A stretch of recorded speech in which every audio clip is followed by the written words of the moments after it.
Unified 911, anong matutulong namin sa'yo? Anya ti maitulong mi ken kahapon. Anong may tatabang ko sa imo? Unsay akong ikatabang nimo? Ngini makadabang na misal ka no? Sa anumang wika o dialekto, may tulong na darating sa iyo.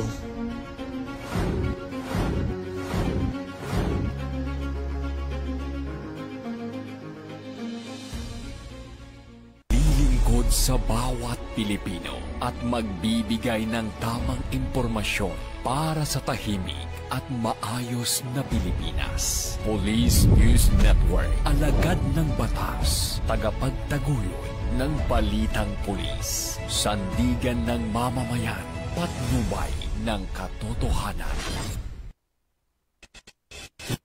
Kampo Krame, maghahatid ng pinakahuling kaganapan at nagbabagang balita. Ito ang PNN Police News Network.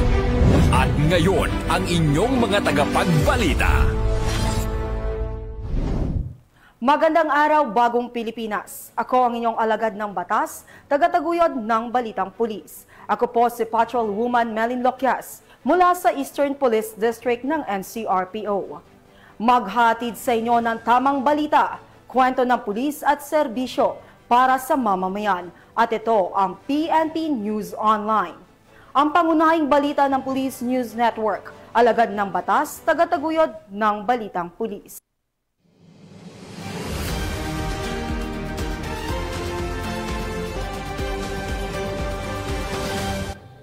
Narito ang mga balitang dapat niyong abangan.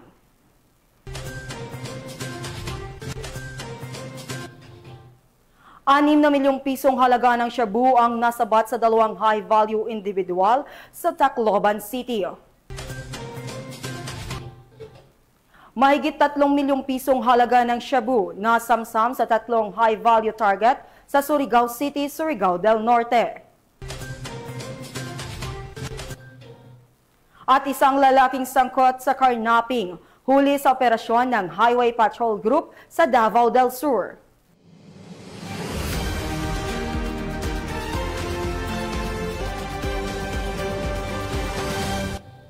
Narito ang mga balitang hatid ng ating PNN correspondents mula sa iba't ibang panig ng bansa.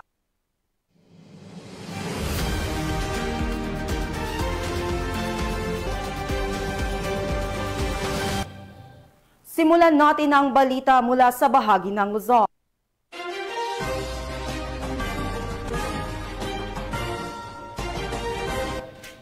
Napasakamay na ng mga otoridad ang isang lalaking sangkot sa carnapping matapos ang ikinasang operasyon ng Highway Patrol Group sa Davao del Sur. Patrolman Mark Roland Feliciano, ibalita mo.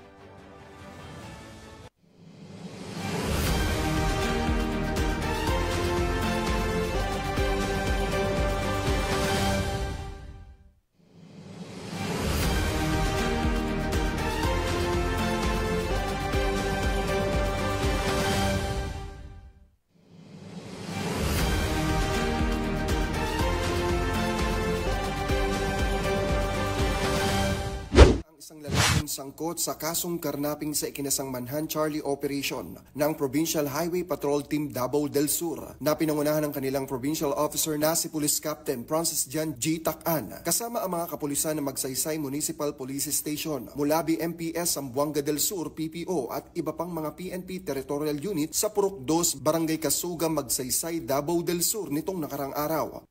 Ang Provincial Highway Patrol Team Davao del Sur ay matagumpay na inisagawa ang Manhunt Charlie Operation sa Purok 2, Barangay Kasuga, Magsaysay, Davao del Sur.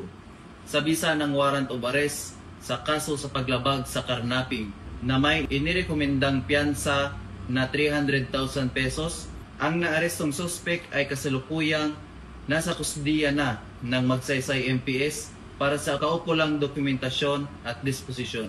Maraming salamat po.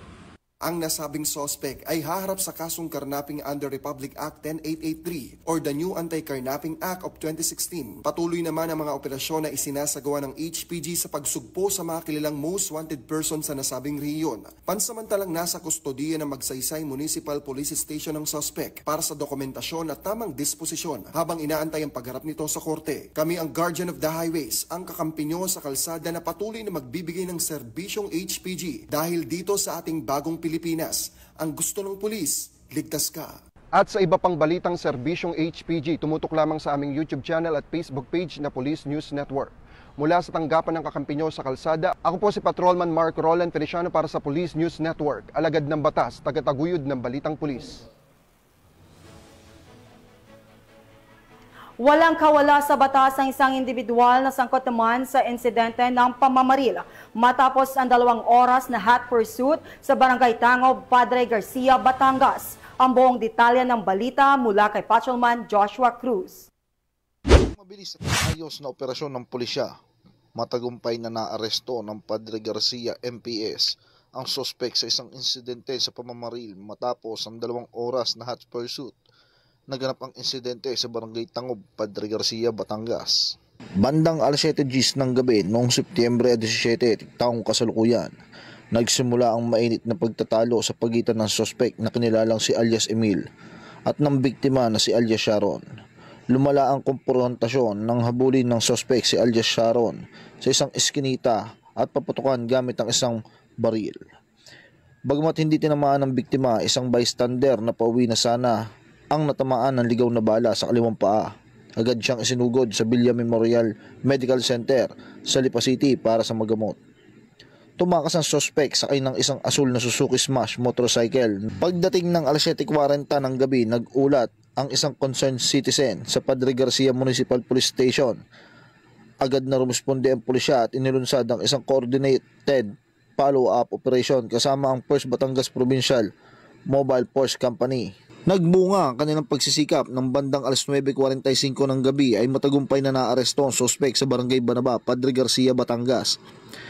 Si alias Emil ay kasalukuyang nasa kustudiya ng Padre Garcia MPS at inihahanda na ang kaukulang dokumento para sa pagsasampa ng kasong attempted at frustrated murder. Mula dito sa Calabarzon, ako po ang inyong Police News Network Correspondent, Patrolman Joshua Cruz, alagad ng batas, tagataguyod ng balitang pulis. Matagumpay na nailunsad ng Police Regional Office Mimaropa ang Project Spark o ang safeguarding PNP personnel from abusive relationship up to their kin laban sa karahasan at tahanan na ginanap sa Calapan City, Occidental, Mindoro. Narito ang report ni Patrolwoman Dara Falogme.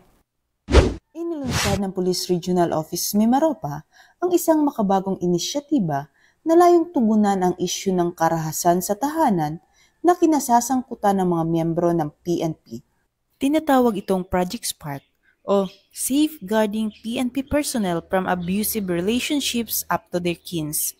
Formal na isinagawa ang paglulunsad sa Hinirang Hall, Camp Bijan, Epehenio C. Navarro, Calapan City, sa pangunguna ni Police Brigadier General Roel Cuevas Rodolfo, Regional Director ng Police Regional Office Mimaropa. Sa mensaheng ipinahayag ni Police Colonel Jordan T. Pacatiu, OIC ng DRDO, binigyan diin ni Police Brigadier General Rodolfo na ang disiplina ay hindi lamang nakabatay sa parusa, kundi sa paggabay at pagwasto sa pagkakamali. Dagdag pa nito, hindi ko papayagan ang anumang uri ng karahasan sa tahanan mula sa aking mga tauhan. Ang disiplina ay nagsisimula sa pagtutuwid at pagkalinga bago pa ito maging dahilan ng mas malalang problema. Ang Project Spark ay bahagi ng ligtas framework ng Police Regional Office Mimaropa, lalo na ang prinsipyo na alagaan ang kasamahan upang hindi maligaw ng landas. Layunin nitong palakasin ang disiplina, moralidad at pananagutan ng mga pulis hindi lamang habang naka-uniforme, kundi maging sa loob ng kanilang pamilya. Katuwang sa proyekto ang iba't ibang unit ng Police Regional Office Mimaropa, kabilang ang Regional Women and Children Protection Desk, OLCFI Mimaropa Chapter, Life Coaches, Regional Legal Service, Regional Chaplain Service, Regional Medical and Dental Unit, Regional Internal Affairs Service, at ang Regional Finance Service Office. Tinitiyak ng Police Regional Office Mimaropa na magpapatuloy ang mga ganitong programa upang mapanatili ang mataas na antas ng profesionalismo at integridad ng mga alagad ng batas, sa serbisyo man o sa loob ng sariling tahanan. Mula dito sa Home of the Police Eco Warriors, Calapan City, Oriental, Mindoro, ako ang inyong PNN Correspondent, Patrolwoman Dara Falogme. alagad ng batas, tagataguyod ng balitang pulis. Sa gitna ng nationwide transport strike, matagumpay na naisakatuparan ng PNP Bicol ang libreng sakay sa rehiyon na nagdulot ng kasiyahan at kaginhawaan sa mga pasahero. Ang balitang hatid ni Police Corporal Doxy Charis Casasos. Isa na nitong Setyembre 18 taong kasalukuyan ang programang libreng sakay ng Police Regional Office 5 sa pamumuno ni Police Brigadier General Nestor C. Babagay Jr., Regional Director sa iba't ibang bahagi ng rehiyon bilang tugon sa 3 araw na nationwide transfer strike. Bilang bahagi ng serbisyong publiko, inihanda ng Police Regional Office 5 ang humigit kumulang 122 na sasakyan na gagamitin para maghatid ng mga pasahero na naapektuhan ng tigil pasada. Kabilang sa mga sasakyang ito ang mga patrol cars, trucks at iba pang uri ng service vehicles ng pulisya na maaaring magsakay ng maraming pasahero upang matulungan ang mga manggagawa, estudyante at iba pang sektor na umaasa sa pampublikong transportasyon sa kanilang araw-araw na biyahe. Layunin ng inisyatibong ito na maibsan ang abala at pasanin ng publiko at matiyak na hindi maantala ang kanilang mahalagang lakad, lalo na ang mga estudyanteng may klase at mga manggagawang kailangang pumasok. Dagdag pa rito, tiniyak rin ng ating kapulisan na ang mga biyahe ay ligtas, maayos at walang bayad bilang bahagi ng malasakit at serbisyo para sa sambayanan. Mula dito sa Bicol Region, ako po inyong PNN Correspondent, Police Corporal Doxy Charis Casasos, alagad ng batas tagataguyod ng balitang pulis.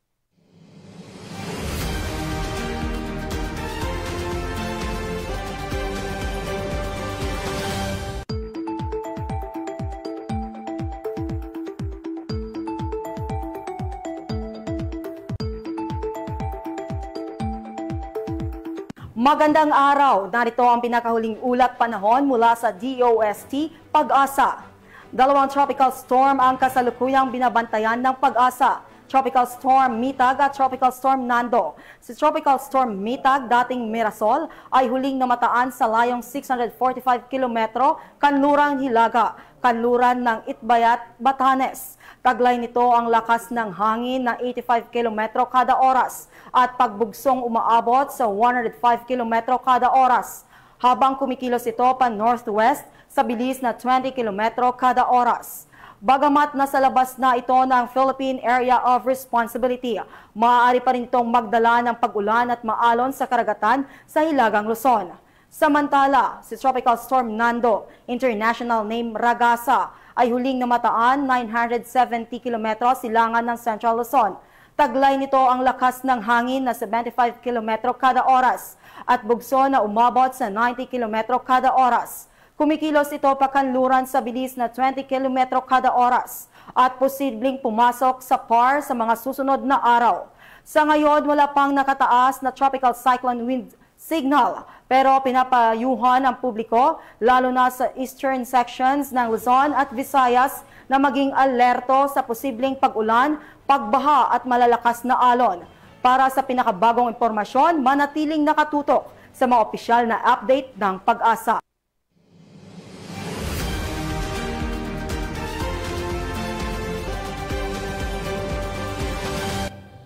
Tunghayan naman natin ang mga balita mula sa Visayas.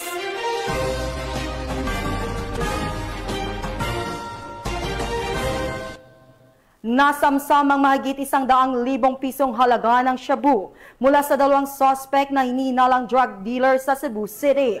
Patrolwoman Flora May Esares sa report. Arestado ang 2 drug dealer matapos itong makuhanan ng mahigit 100,000 pisong halaga ng hinihinalang shabu sa isang buy-bust operation na isinagawa ng mga kapulisan ng Police Station 5 sa Barangay Ermita, Cebu City noong alas 11:30 ng gabi nitong ika-17 ng Setyembre ng taong kasalukuyan. Kinilala ni Police Major Tom Ed Taghoy II, Station Commander ng Police Station 5, Cebu City Police Office, ang 2 suspect na sini alias Gulayat, 18 anyos, at Jerry, 24 anyos, na pawang mga residente ng naturang lugar. Nakuha mula sa mga sospek ang 7 pakete ng hinihinalang shabu na may kabuang timbang na 15 gramo at may tinatayang halaga na 102,000 pesos, isang cigarette box at buy-bust money.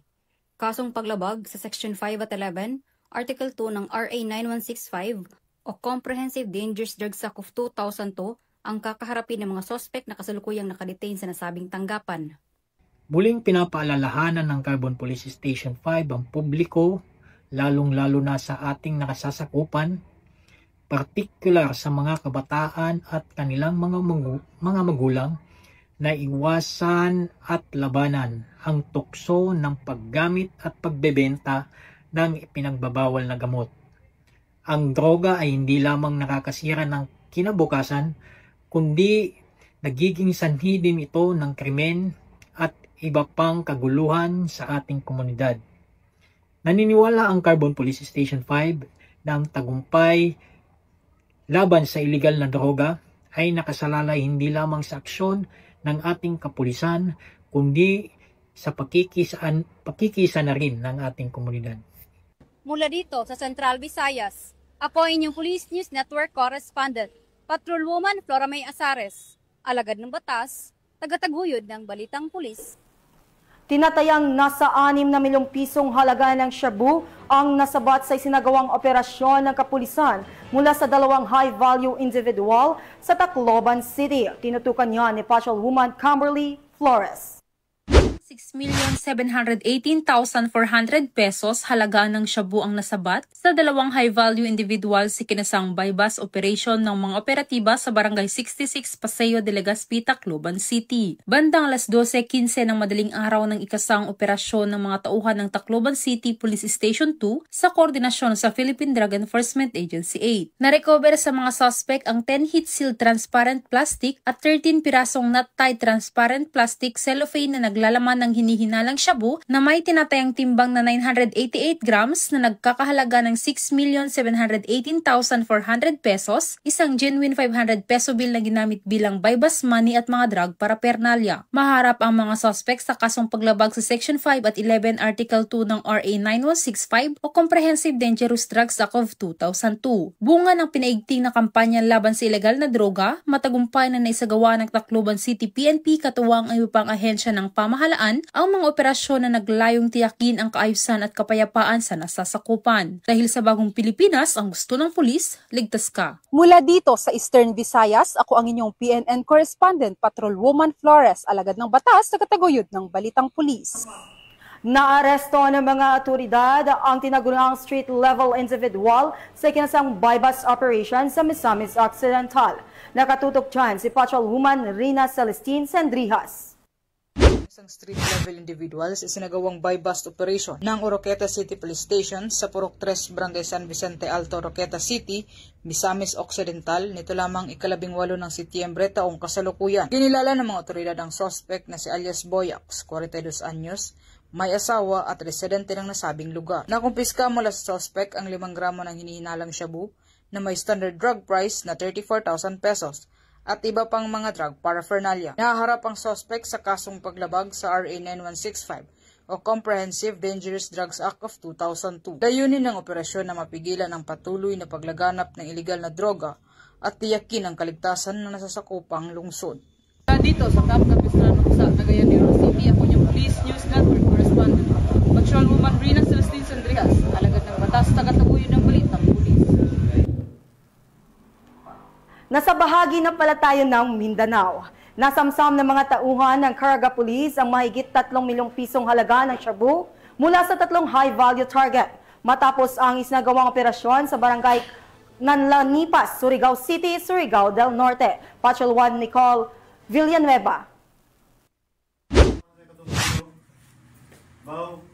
Bus. Binjay, Rubni. Ano sir? Tapat sa polis.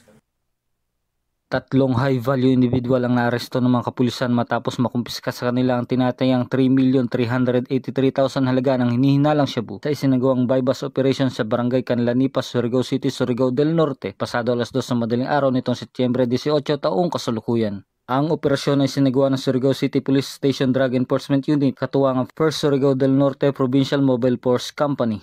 Kinilala ni Police Brigadier General Marshal Mariano P. Maestrado IV, Regional Director ng Police Regional Office 13, ang mga sospek na si alias Benji, 47 anyos, residente ng barangay Ipil, si alias Rodney na 35 anyos, residente ng barangay Washington, at si alias Cabao, 37 anyos at residente ng barangay Luna. Ang mga naturang sospek ay pawang mga taga Surigao City, Surigao del Norte. Nasamsam mula sa kanila ang 6 na plastic sachet na hinihinalang shabu na tumitimbang ng humigit kumulang 500 gramo, mga cellphone, isang slim bag, timbangan at 12 piraso ng tig 1,000 na budal money. Batay sa record, una nang naaresto si alias Benji taong 2014, samantalang sina Rodney at Cabao ay naaresto naman noong 2016 dahil sa mga kaparehong kaso. Naharap ngayon ng 3 suspek sa kasong paglabag sa Republic Act 9165 o ang Comprehensive Dangerous Drugs Act of 2002. Mula dito sa RPW 13, ako ang Police News Network Correspondent na Nicole Malunita, lahat ng batas, tagataguyod ng balitang pulis. Maraming salamat, Patrolman Villanueva. Naging matagumpay ang isinagawang 2nd Security Task Force meeting kaugnay sa gaganaping 2025 Bangsamoro Autonomous Region Muslim Mindanao Parliamentary Elections sa Cotabato City. Ang report mula kay Patrolwoman Angela Bandarlipe. Isang matagumpay na 2nd Security Task Force meeting ang isinagawa bilang paghahanda sa nalalapit na 2025 Barn Parliamentary Elections na ginanap sa M. Manors Hotel and Convention Center, Cotabato City nito lamang 17 ng Setyembre taong kasalukuyan. Ito ay personal na dinaluhan ni Police Lieutenant General Edgar Alan Ocobo, Deputy Chief PNP for Operations, Overall Commanders TF 2025 Barn Parliamentary Elections, katuwang sina Police Brigadier General Jason C. D. Guzman, Regional Director ng ProBar, at si Attorney Ray Somalipaw, Regional Election Director ng Comelec BARM, na kinatawanan ni Attorney Muhammad Nabil Mutya, Regional Election Attorney, Philippine Army, Maritime Group, Philippine Coast Guard, NICA BARM, mga Regional Directors ng Region 9, Region 10, Region 11, Region 12 at Region 13. At iba pang ahensya upang pagtibayan ng mga plano at estratehiya para sa darating na halalan. Naging talakayan sa naturang pagpupulong ang security assessment, threat identification, deployment plans, coordination mechanisms, logistical preparations na kung saan ito ay nakatuon sa pagtitiyak ng kahandaan ng lahat ng ahensya upang maging mapayapa, ligtas at maayos ang pagdaraos ng 2025 Barn Parliamentary Elections. Isa rin itong paraan upang palakasin ang koordinasyon at pagtutulungan ng lahat ng ahensya upang mapangalagaan ng mga botante, kandidato at electoral personnel at upang matupad ang layunin ng pagkakaroon ng isang mapayapa, patas at malinis na halalan sa rehiyon. Mula rito sa rehiyon ng Bangsamoro, ako ang iyong PNN correspondent, Patrolwoman Angela Bandarlipe, alagad ng batas, tagataguyod ng balitang pulis. Maraming salamat, Patrolwoman Bandarlipe. At bago po tayo magtapos, ay nais po nating batiin ang mga PNP contingents na sina Police Lieutenant Colonel Andrea de la Serna, Police Master Sergeant Laila Nal at Police Staff Sergeant Lenly Grace Unahon. Sila po ay kalahok para sa gaganaping International Practical Shooting Confederation Handgun World Shoot na gaganapin sa Matlusana, South Africa. Hatid ng buong PNP ang inyong tagumpay. Good luck po sa inyo mga ma'am and God bless. Mga ka-PNN, 97 days na lang, Pasko na!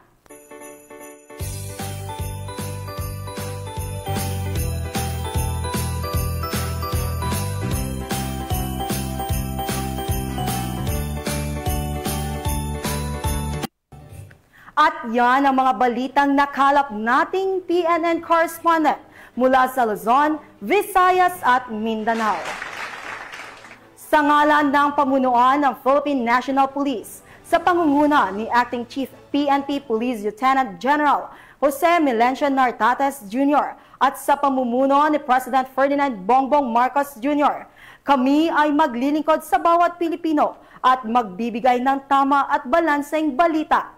Mula rito sa tanggapan ng tagapag-ugnay ng Pambansang Pulisya, ako ang inyong alagad ng batas, tagataguyod ng Balitang Pulis. Ako po si Patrolwoman Melin Loquias, mula po sa Eastern Police District ng NCRPO. Maghatid ng tamang balita, kwento ng pulis at serbisyo para sa mamamayan. At ito ang PNP News Online, ang pangunahing balita ng Police News Network.